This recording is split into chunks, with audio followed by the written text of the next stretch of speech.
Olá, pessoal, tudo bem? Bem-vindos ao vídeo 5 da unidade 1, que versa sobre os números reais, a reta real, equações e inequações. Eu estou aqui para a gente ter uma conversa agora sobre os conceitos de supremo e ínfimo de um conjunto, pois são conceitos que quem já chegou no simulado do quilômetro 42 deve ter visto que existem alguns problemas que abordam esses conceitos. Vamos lá? Bom, para exemplificar, caso alguém ainda não tenha alcançado o quilômetro 42 do simulado, um dos problemas que aparece lá envolvendo ou o conceito de supremo e ínfimo de um conjunto é como esse aqui, tá bom? Então a pergunta é: qual é o supremo do conjunto A formado pelos números da forma n-1 sobre n com n números naturais? Bom, então, para a gente conseguir responder essas questões, a gente precisa dominar esses conceitos de supremo ou ínfimo, tá bom? Antes de eu trazer a definição formal, eu achei que seria interessante a gente pensar em ideias introdutórias. O primeiro deles que eu trouxe é o conjunto dos naturais, tá bom? Então a gente sabe que o conjunto dos naturais ele está contido no conjunto dos números reais. E aí a gente vai avaliar como é que é o comportamento desse conjunto dos naturais frente ao conjunto dos números reais. Para isso, para a gente conseguir visualizar, a gente vai fazer aquela analogia de que os números reais ele pode ser interpretado como a reta numerada, tá bom? Então, quando a gente olha especificamente o conjunto dos naturais, sobre a reta numerada, a gente tem o conjunto, né? O 0, o 1, o 2, o 3, o 4, o 5 e assim por diante, tá bom? E aí o que a gente vai querer analisar? São os comportamentos à esquerda e à direita desse conjunto, tá bom? Então, o que acontece, por exemplo, do lado esquerdo? Você consegue perceber que do lado esquerdo a gente tem uma limitação desse conjunto? Em um determinado momento ele para, tá bom? Então a gente não tem mais nada do lado esquerdo. Então, ao zero, a partir dele, né? Antes dele, melhor dizendo, a gente não tem mais ninguém. Em compensação, o conjunto dos naturais, quando a gente olha ao lado direito, ele não termina, ele continua. O que a gente percebe? Que o conjunto dos naturais, ele é limitado à esquerda, mas é ilimitado à direita, tá bom? Eu sempre consigo encontrar um valor maior, né? Bom, isso é em relação ao conjunto dos naturais. A gente pode pensar num outro conjunto, por exemplo, esse aqui, tá bom? Um conjunto de todos os números reais que são maiores que 1 e menores ou iguais, desculpa, a 3, tá bom? Então, quando a gente olha esse conjunto na reta, olha o comportamento dele. A gente tem uma limitação dele tanto à esquerda como à direita, né? Então, olha, eu consigo ver que a partir de um momento eu não tenho mais números que pertencem a esse conjunto do lado esquerdo, tanto em relação ao lado direito, tá bom? Um terceiro exemplo que vai conversar um pouquinho mais com os problemas que vocês vão encontrar no simulado de quilômetro 42. Esse aqui, tá bom? Então, olha, eu quero todos os números que sejam da forma 1 sobre n ao quadrado com n natural, tá bom? Aí, que números que são esses, Fabiana? Para a gente pensar, lembra primeiro que aqui, embora os naturais a gente esteja considerando zero, nesse caso não dá para a gente começar com o zero, porque seria uma definição, seria uma divisão não definida, tá? Então, a gente começa a partir do 1. Então, o primeiro número que eu teria era 1 sobre 1 ao quadrado, que dá 1, e 1 dividido por 1 dá 1. Aí, qual que é o próximo número desse conjunto? Ah, é o n igual a 2. Então, eu tenho 1 sobre 2 ao quadrado, que é 4, 1 sobre 4, 0,25. E assim eu vou construindo, ou melhor, né, vou vendo quais são os números que pertencem a esse conjunto. E qual é o comportamento desse conjunto na reta? Vamos ver? É esse aqui, tá bom? Olha só, lembra que a gente viu que o primeiro elemento desse conjunto era o 1? Aí lembra que a gente viu que o segundo elemento desse conjunto era o 1 sobre 4, que é 0,25. E o terceiro elemento desse conjunto? Bom, ele é o 1 sobre 9, né, que é quase 0,1, então ele está aqui pertinho.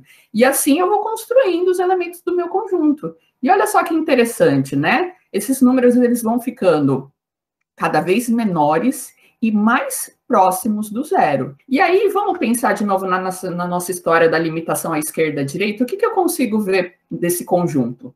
Ele tem tanto uma limitação à esquerda como uma limitação à direita, tá bom? Então, essas limitações, elas nos levam à definição que eu vou apresentar para vocês agora.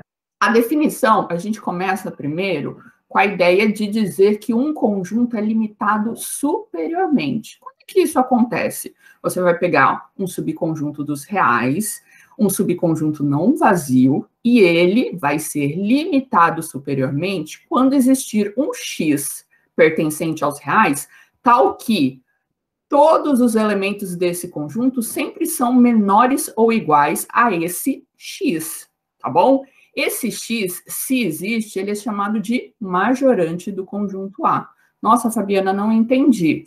Trouxe aqui o nosso exemplo, que a gente já discutiu, que ele tem um comportamento tanto de ser limitado à direita, como limitado à esquerda, quando a gente, né, ainda estava construindo essa ideia. Agora a gente quer, de fato, olhando a limitação à direita, a gente vai dizer que, né, formalizar isso, dizendo que ele é limitado superiormente.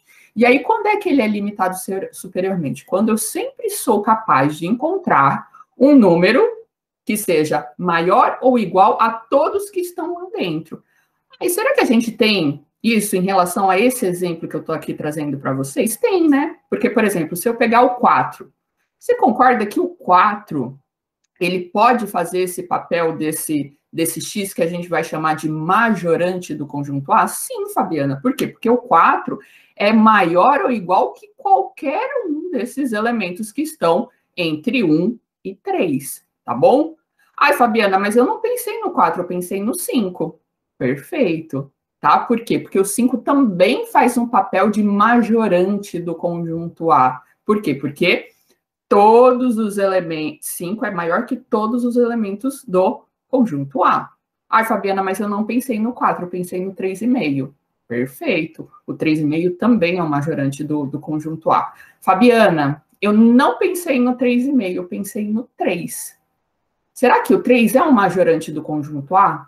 É. Por quê? Porque o 3 é maior ou igual a todos os elementos que pertencem em A. Então, aqui é importante esse igual, tá bom? Então, o que a gente percebeu? Olha só que interessante. Que se o conjunto A possui um majorante, na verdade, ele possui infinitos majorantes, né? Então, aqui a gente já tinha percebido o 4, o 5, o 3,5, o 3, tá bom? E aí, né, nessa definição de ser limitado superiormente e admitir infinitos majorantes, é que a gente vai construir a definição de supremo. O que vai ser o supremo? O supremo vai ser o menor dos majorantes de A, tá bom? O que é isso, Fabiana? Lembra que o majorante está sempre maior, tá? Só que eu quero o menor dos maiores. Nesse caso, quem é que seria? Bom, aqui a gente, né, tinha visto o 5, o 4, o 3,5, o 3, né? O 3 em particular nesse conjunto é que vai ser o supremo. Por quê? Porque ele é um majorante, só que ele é o menor desses majorantes. Porque qualquer outro número que eu pegue menor que 3, por exemplo, se eu pegasse o 29999, ele não seria um majorante, por quê? Porque ele é menor que o 3, tá bom? E para ser majorante, ele tem que ser maior que todo mundo que está naquele conjunto, tá bom? E aí, só reforçando que o supremo, né, dentro do que eu coloquei aqui para vocês, é quando vale duas condições. Ou seja, a primeira delas é ser majorante, e a segunda delas é ser o menor dos majorantes, tá bom? Essa é a escrita formal da definição de supremo, tá bom? Então, para esse conjunto, ele não só admite um majorante, como ele em seguida possui infinitos majorantes, mas o menor desses majorantes é o número 3, então, portanto, o 3 é o supremo desse conjunto. Tá bom, gente? Bom, então, para a definição de ínfimo, a gente vai ter a ideia análoga à construção da ideia de supremo, tá bom? Então, a gente começa com o subconjunto dos números reais não vazio. Aí a gente primeiro define que esse conjunto é limitado inferiormente se existe um número real x, em que esse x é sempre menor ou igual a para todo o conjunto de A, tá? E se existe esse A gente diz que esse A é um minorante do conjunto A. Vamos ver para o nosso exemplo? Bom, esse conjunto admite ser limitado inferiormente? Sim, porque, por exemplo, se eu pego o menos 1, eu sei que o menos 1 ele é menor ou igual que todos os elementos que estão no conjunto A. Ai, Fabiana, você falou o menos 1, mas eu pensei no zero. Opa, o zero também é um minorante do conjunto A. Por quê? Porque ele é menor ou igual que todos os elementos que estão no conjunto A. Fabiana, eu não pensei no zero, eu pensei no meio. Ai, Fabiana, eu não pensei no meio, eu pensei no 1. Opa, o 1 também é um minorante do conjunto A. Por quê? Porque ele é menor que todos os elementos que estão no conjunto A. Tá? E aí, assim como aconteceu na parte de limitado superiormente, a gente também vai ter que, se A possui um minorante, na verdade, ele possui infinitos, tá bom? Então, como ele possui infinitos, a gente pode pensar em qual é o maior desses minorantes, tá bom? Então, aí que vem a definição de ínfimo. A gente vai chamar de S, né? Opa, desculpa, a gente vai chamar S, um número real de ínfimo, se esse S for o maior dos minorantes. Então, por exemplo, olha, eu tinha o menos 1, mas depois eu achei o zero. Então, o menos 1 não pode ser o ínfimo. Ah, eu achei o meio, então não pode, o zero não pode mais ser o ínfimo. Opa, eu achei o 1. Será que existe algum outro elemento que seja minorante? E aí, a ideia é que o 1 vai fazer esse papel, ele vai ser o maior dos minorantes de A. Então, esse 1 é que vai ser o ínfimo, tá bom? Então, ó, só reforçando que essa ideia de ser o maior dos minorantes formalmente significa o quê? Que ele tem que ser um minorante, ou seja, ele sempre tem que ser maior, ele tem que ser sempre menor que qualquer elemento do conjunto A, e além disso, ele tem que ser o maior desses minorantes, tá bom? Então, só para a gente ver se a gente entendeu bem essas definições, eu vou voltar para os nossos três exemplos, tá bom? Então, por exemplo, no primeiro caso, que é o conjunto dos naturais, o que eu percebo? Eu percebo que ele é limitado inferiormente, mas ele não é limitado superiormente, tá bom? Então, ele não vai ter um supremo, mas ele vai ter um ínfimo. Quem que é o ínfimo dele? O maior dos minorantes, tá bom? E aí, aqui não é difícil a gente ver que vai ser o zero, tá bom? No próximo caso, que é o conjunto dos números reais que estão entre 1 e 3, tá bom? Em que o 3 está no conjunto, o 1 não. A gente olha para esse conjunto, a gente consegue perceber que ele é tanto limitado superiormente como limitado inferiormente. Então, ele vai admitir tanto supremo como ínfimo. Quem que é o supremo? É o 3. Quem que é o ínfimo? É o 1, tá bom? O nosso último exemplo, que é o conjunto dos números da forma 1 sobre n ao quadrado com n um número natural.